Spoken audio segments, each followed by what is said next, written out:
maanake sikuzaliwa vile unavyoniona. Alinikata kwa sababu ya uchawi.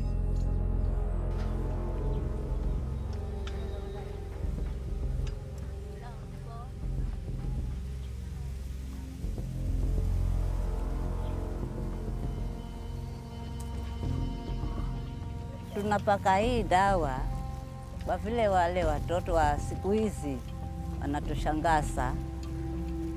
Wakiona ile manywele meupe ya nyanya, anasema huyo ni mchawi, wanamalizana nao.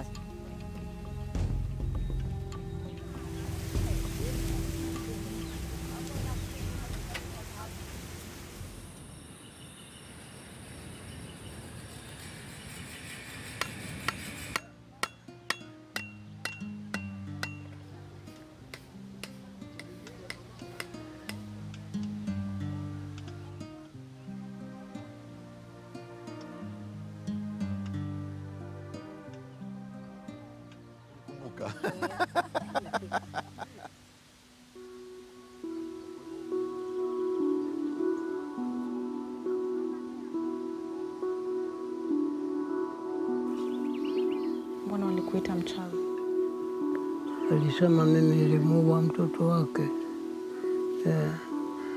Na mimi sijui mambo ya uchawi, siyajui.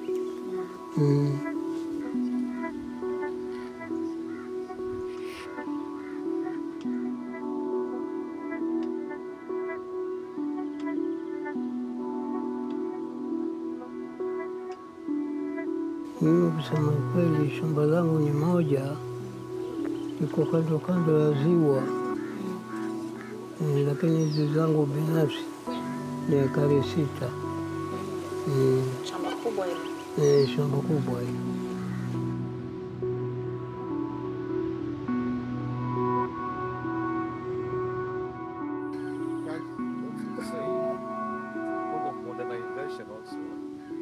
Historically, people here in Kilifi don't have documentation.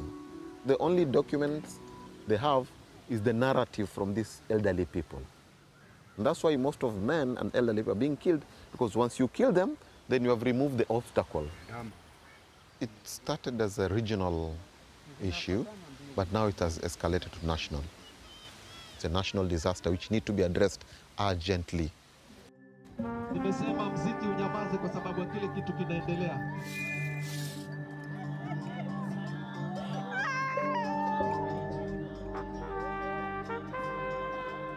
Inatakikana ifanyikie, alafu sioni ikifanyika.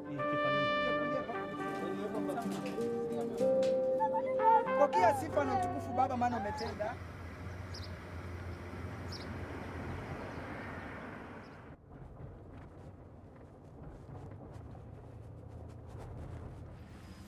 Pole, weka mguu mmoja chini.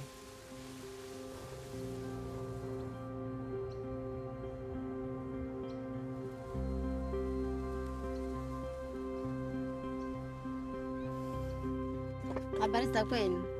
Nakuacha vizuri. Nyamala mwanangu. Nyamala sirire. Nyamala. Hai nyamala. Bado mama kuama kugamu hapo.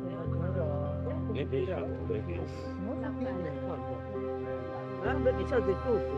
Kula msayuka babayo. Tuza kala hereba hai. Nyamala. Nyamala. Nyamala mwanangu. Nyamala. Pole baba. Pole. Pole. Kujoka na baba. Hanya mali. Kujoka na baba.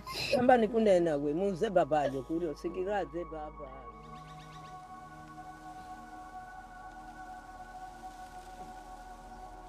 Ndio tuonyeshe room yako.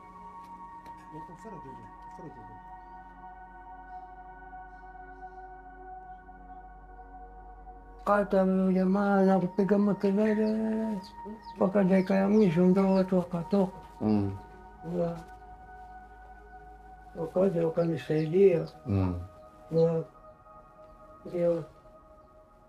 tukawa sasa akawa sinafahamu tena.